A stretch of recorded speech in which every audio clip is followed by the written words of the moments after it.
Assalamualaikum student. Today we are going to learn our same topic that is उपवास. तो आज हम उपवास हमारा जो पार्ट है तो उपवास पार्ट जो बचा हुआ है पेज नंबर 11 से लेकर 13 तक के जो कंटेंट है उसको हम इन पॉइंट की मदद से सीखने के लिए जा रहे हैं. सबसे पहले मराठी के अंदर ये पॉइंट्स लिखे हुए हैं तो इन पॉइंट्स के ज़रिए ही हम पूरे लेसन को समझने की कोशिश करेंगे. तो हमारे ये पॉइंट्स है जिसका मीनिंग मैं आपको बताने वाला हूँ. मित्रांचा रनिंग आणि उड्या मारण्याचा सल्ला. अब आपको पता है जो लेखक है ये क्या कर रहे हैं, ये डाइटिंग कर रहे हैं, तो इसीलिए उनको उनके जो दोस्त हैं तो वो उनको रनिंग करने का और जो हम स्किपिंग बोलते हैं उसका सल्ला दे रहे हैं. तो उस पॉइंट में क्या होगा मैं आपको समझाऊंगा हिंदी के अंदर. और कुटुंबाचा डाएट बाबतीत उत्साह. अब इनकी जो फैमिली है लेखक की, उनका लेखक के डाइट के बारे में क्या उत्साह है और किस तरह वो उनकी डाइटिंग के अंदर हेल्प कर रहे हैं, ये इस पॉइंट में हम देखेंगे. इसके बाद है लेखकाचा पत्नीशी संवाद.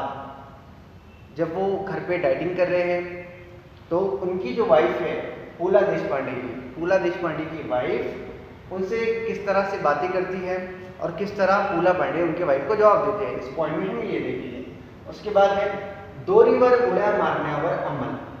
अब किसी ने उनको सलाह दिया था उनके फ्रेंड में कि भाई आप स्किपिंग कीजिए, तो स्किपिंग करने पे जब वो अमल करती है तो फिर क्या होता है, इस पॉइंट में हम इस चीज़ को देखेंगे. उसके बाद है लेखक आणि आचार्यांचा वादविवाद. आचार्य बोलते हैं कुक को, जो खाना बनाता है, शेफ. तो शेफ के साथ किस तरह उनकी बातचीत होती है, किस तरह उनकी आर्गुमेंट्स होती है, बहस होती है, इस पॉइंट में ये देखेंगे. फिर उसके बाद डाइट करण्याचा घट्ट निश्चय. यहाँ पे फिर उसके बाद फिर से वो एक बार और इरादा करते हैं कि मैं फिर से डाइट का पूरा पालन करूँगा. और उनको यहाँ पे ख्वाब दिखता है दुबला होने का. उनको आंखों के सामने खुद को वो दुबला होता हुआ उनको दिखाई देता है या उनको ख्वाब दिखने लगते हैं. यहाँ पे देखिए फिर है डाइट का भरपूर पालन. तो उसके बाद डाइट का वो फुल्ली क्या करते हैं, फुल्ली वो पालन करते हैं, फुल्ली उस पर अमल करते हैं. उसके बाद है मित्र व शेजाऱ्यांचा वजन कमी झाला असा मत. मतलब उनके दोस्त बोलते हैं, ऐसा राय देते हैं उनके दोस्त और उनके जो पड़ोसी है उनको देखकर, उनको ऑब्जर्व करके कि तुम्हारा जो वजन है वो हमको अब कम लग रहा है. फिर उसके बाद लास्ट पॉइंट है हमारा डाइट करने से निकाल. अब जो डाइटिंग करते हैं मतलब अपना वजन कम करने के लिए लेखक 181, तो जब फिर बाद में वो जाते हैं अपना वजन मेज़र करने के लिए, गिनने के लिए, तो रिजल्ट क्या आता है ये लास्ट पॉइंट में हम देखेंगे. तो इस तरह से हमारा लेसन यहाँ पे खत्म होगा. लेकिन सबसे पहले हम शुरू करते हैं हमारे पहले पॉइंट से, मित्रांचा रनिंग आणि उड्या मारण्याचा सल्ला. स्टूडेंट्स आपको ये पूरा लेसन पेज नंबर 10 से लेके 13 तक के मराठी में पढ़ लेना है.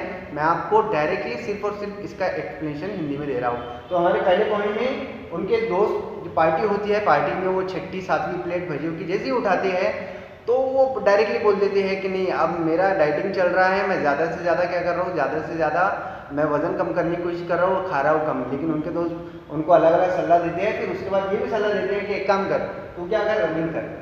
और दूसरा एक और दोस्त बोलता है कि तू स्किपिंग कर. मेरी जो बहन थी उसका 40 पाउंड्स क्या हुआ था, वेट उसका कम हो गया था, तो तेरे साथ भी वैसा ही होगा.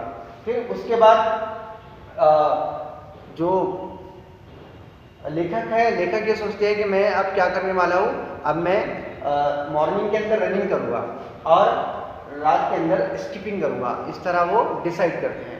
फिर उसके बाद वो जब घर पर आते हैं तो उनकी फैमिली को पता है कि डाइटिंग कर रहे हैं सेकंड पॉइंट के अंदर, तो उनकी फैमिली उनको कोऑपरेट करती है और उनकी जो वाइफ है ज़्यादा से ज़्यादा उनको खाने के अंदर वो सब्जियाँ बनाती है, वेज बनाती है. और ज़्यादा से ज़्यादा जो लेखक है वो फ्रूट्स खाते हैं और ज़्यादा से ज़्यादा जो ऐसी चीज़ें हैं जिसमें बहुत ज़्यादा कैलोरीज है उसको किचन में से बिल्कुल बाहर रखती है. ऐसी चीज़ें वो नहीं बनाती है. तो उनकी जो वाइफ है ज़्यादा से ज़्यादा कोऑपरेट करती है. तो एक बार ऐसा होता है कि लेखक जो है, लेखक ने अब क्या किया है डाइटिंग करने के लिए, जो शुगर वाली चाय है, मतलब शुगर फ्री चाय पीना उन्होंने अब शुरू कर दिया है. तो उनको ऐसा लग रहा था कि पहले वो जब चाय पी रहे थे तो पहले वो चाय उनको थोड़ी मीठी लग रही थी, लेकिन बाद में जब वो चाय पी रहे थे तो वो चाय उनको बहुत ज़्यादा कड़वी लग रही थी. तो उन्होंने एक बार उनकी वाइफ से पूछा कि भाई क्या बात है, पहले पहले जब मैं चाय पी रहा तो बहुत ज़्यादा कैसी लग रही थी, बहुत ज़्यादा थोड़ी मीठी लग रही थी, इतनी कड़ू नहीं लग रही थी, लेकिन अब क्या हो गया ऐसा कि ये चाय बहुत ज़्यादा कड़ू लग रही है। तो उनकी वाइफ बोलती है, जवाब देती है, आंसर देती है कि भाई वो पहले पहले जो मैं आपको चाय दे रही थी उसमें मैंने एकदम ही शक्कर डालना बंद नहीं कर दी थी, बल्कि उसमें थोड़ी थोड़ी शक्कर मैं डाल रही थी। तो इस पे लेखक चले आ रहे थे, अरे यार मैंने तो मना किया था, कितनी सारी कैलोरी मेरे पेट में चली गई होंगी। तो उस पर उनकी पत्नी वाइफ जवाब देती है कि नहीं, जो शक्कर बची हुई थी ना, फिर उसका क्या करते थे। तो मैंने सोचा कि जो बची हुई शक्कर है घर के अंदर वो ख़त्म कर देते हैं। अब शक्कर क्या हो गई है, अब शक्कर शुगर खत्म हो गई है घर से, अब तुमको कल से मैं कैसी चाय दूंगी, बिल्कुल ही शुगर फ्री।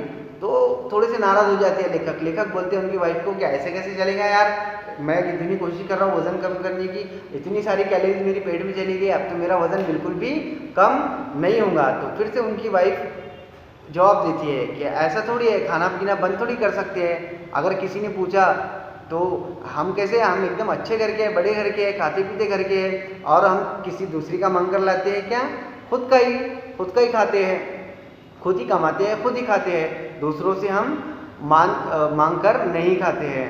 और फिर उसके बाद एक और ऐसा इंसिडेंट हो जाता है कि उनकी वाइफ उनके बच्चों के लिए एक प्लेट के अंदर लड्डू लाती है। तो फिर से वो लेखक बोलते हैं कि भाई फिर से तुमने शक्कर के लड्डू बना लिए, इसमें भी डाल दिए। तो उनकी वाइफ फिर से जवाब देती है, आपके किसी खानदान में किसी ने बिना शक्कर के ऐसे लड्डू वगैरह बनाए हैं कि नहीं, शक्कर के बिना भाई लड्डू का मज़ा कैसा है कि नहीं। तो लड्डू का मतलब भाई मीठा, और मीठे का मतलब शक्कर, तो शक्कर के बिना बिल्कुल ही। तो अब जो लड्डू थे, लड्डू वो लेखक के एकदम फेवरेट स्वीट, बहुत पसंद करते थे, अब बिल्कुल इनके सामने ला दिए तो लेखक से फिर से रहा नहीं गया।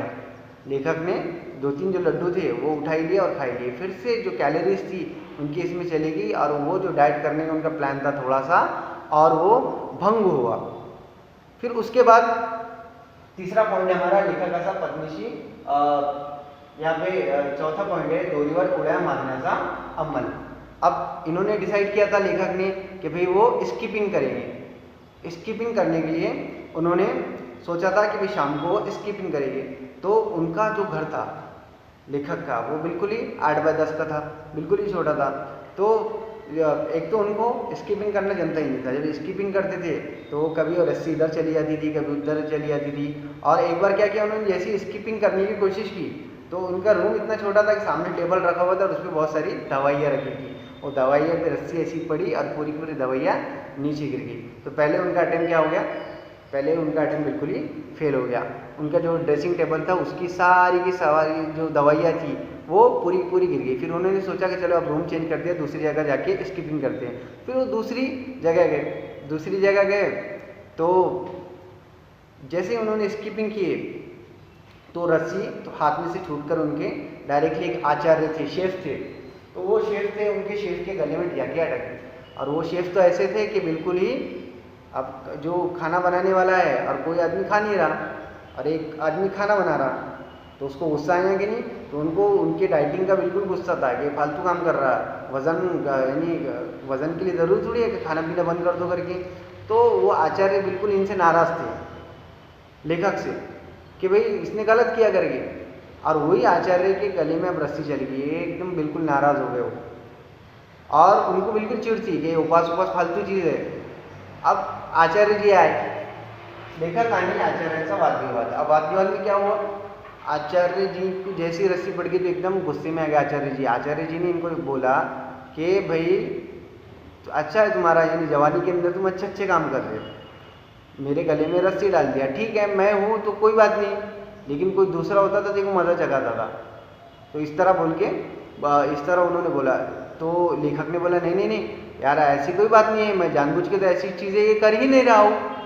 आपको मैं बताना चाहता हूँ कि मैं भाई कोशिश कर रहा हूँ मेरा वज़न लॉस करने के लिए, ये कोशिश करी, इसलिए मैंने स्किपिंग शुरू किया है। वो गलती से रस्सी छूटकर आपके गले में पड़ गई।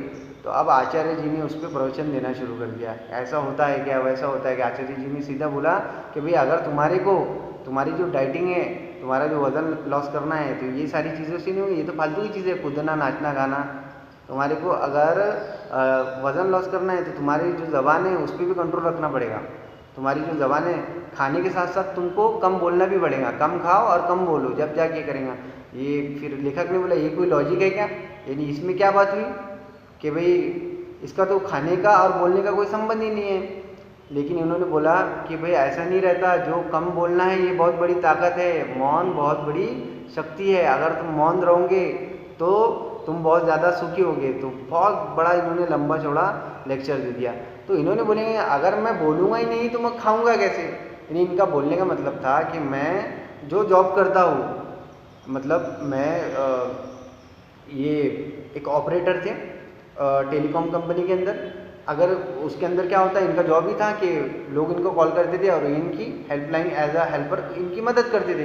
तो लेखक ये बोल रहे हैं कि भाई मेरा काम नहीं है, मेरा प्रोफेशन ही है वो बात करना, अगर मैं बोलूँगा ही नहीं तो मेरे घर में पेमेंट कैसे आएंगे और मैं खाऊंगा कैसा।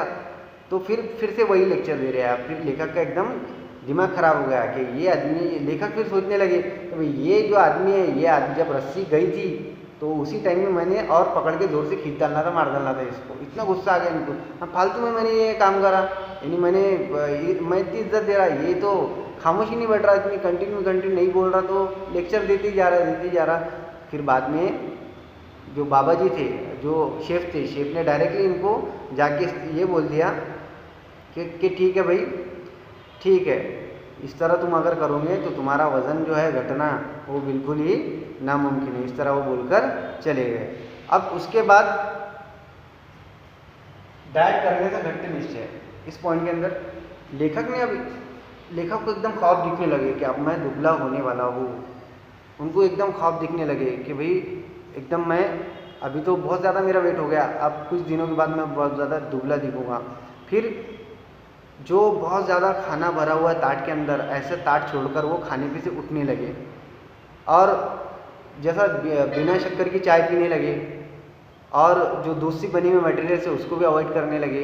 और शक्कर तो ऐसा था कि शक्कर को देखकर एकदम उनके आंख पे बिल्कुल कांटे आने लगे, एकदम वो शक्कर से दूर शुगर जो है उससे दूर भागने लगे।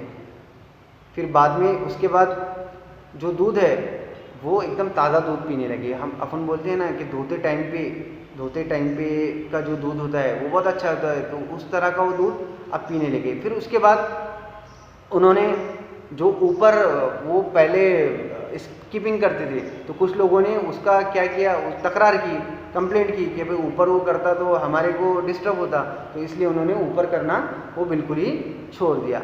अब उनका एक रूटीन बना दिया कि स्किपिंग अब उनको आने लगी।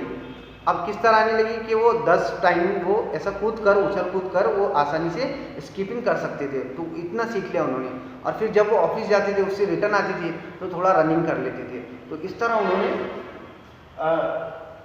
डाइट अपना वजन कम करने की पूरी भरपूर कोशिश की। और बहुत सारी जो इच्छाएं उनकी थी, तो सारी इच्छाएं को उन्होंने मारा। बहुत बार ऐसा हुआ कि बहुत सारे लोगों ने उनको हम बोलते हैं कि कोड़म्बी करके भात आता है ना, कोड़म्बी करके चावल आते हैं एक टाइप से, तो उसकी एक मतलब राइस प्लेट उन्होंने उनके घर पर भेजी। तो राइटर ने बिल्कुल ही वो मतलब एक बार खाई, और एक उनके और फ्रेंड थे, उन्होंने वड़ा भात भेजा, तो बस 2 बार इस तरह खाए उन्होंने चावल, और बाद में चावल का बिल्कुल ही नाम ही नहीं लिया। तो अब जिस तरह किसान क्या करता है, किसान जब बीज बो देता है या फिर बच्चे बीज बो देते हैं, तो उनकी फसलें या फिर उनके जो पौधे कितने बड़े हो गए वो देखने के लिए बार बार आते हैं। तो इस तरह इनको भी एक इंतज़ार था कि अब मैं डाइटिंग कर रहा हूँ इतने दिनों से, अब मेरा रिजल्ट क्या होगा, कितना वज़न मेरा कम हुआ होगा। तो इस तरह से वो इंतज़ार करने लगे कि भाई अब कब अच्छा मेरा रिजल्ट आएगा। तो सारी चीज़ों से वो दूर रहने लगे। अब उसके बाद ये हुआ कि 15-20 दिन के बाद मित्रों शेजाऱ्यांचा वजन कमी झाला असा म्हणा। उन्होंने डाइट का पूरा पालन किया। तो अब उनके जो करीबी लोग थे उनको वो ऑब्जर्व करने लगे लेखक को, और फिर उनको देखकर बोलने लगे, नहीं यार वाकई में यार तेरा नहीं क्या वजन अब थोड़ा सा पहले से कम दिख रहा, अब तेरी जो पेट है पहले बहुत दिखता था लेकिन अब कैसा दिख रहा, कम दिख रहा, चेहरे पे भी तेरी जो फैट थी वो अब कैसी दिख रही, कम नज़र आने लगी। तो अब इनको अंदर से खुशी तो ही लेखक को इस चीज़ की, लेकिन लेखक इस बात पे बिल्कुल भी सेटिस्फाइड नहीं। उनको लगा कि भाई इतनी सी तारीफ पे काय को खुश होने का, अपने को तो और भी ज़्यादा वजन कम करने का है, ये तो कुछ भी नहीं है। इन्होंने ये बोला ज़रूरी थोड़ी है सच है, तो उन्होंने ये सारी चीज़ों पे इतनी ज़्यादा खुशी का उन्होंने इजहार नहीं किया, बल्कि क्या किया उन्होंने, बस इन्होंने बोल दिया ना ठीक है इतना ही काफ़ी है, बल्कि अपने को इससे भी ज़्यादा करने का है, ये कुछ भी नहीं है। लेकिन लोगों ने ऑब्जर्व किया उनको, लोग उनको बोलने लगे अब। और जो लोग पहले क्या कर रहे थे, पहले उनकी मदद लेने की कोशिश कर रहे थे राइटर की, इससे होगा क्या, और डाइट कर रहा है ऐसा वैसा करके, तो अब वो भी बातें करने के लगे, नहीं भाई ये डाइट कर रहा था तो कुछ तो भी रिजल्ट दिख रहा। अब आखिरी पे ये हुआ, लास्ट के अंदर डाइट करने से निकाल।